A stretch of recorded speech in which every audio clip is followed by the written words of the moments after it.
Anong tattoo ni Mami na? Anong tattoo mo kay Mami? Wangud.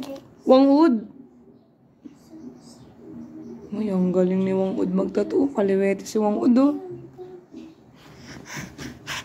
Kiss mo si Mami. Ayoko na magpatato. Ayoko na magpatato. Oh, untog ka na. Slowly lang. Sakit? Oh, sige. Gandahan mo tattoo mo kay Mami po. Kilay mo.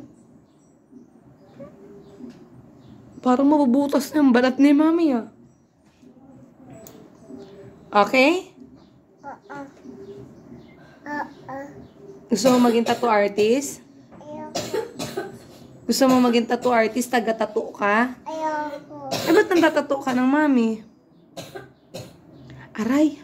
Sakit naman na. Pwedeng pakagat. Saan pupunta ibang pagpapaganda? Ay, not nice. I'm sorry.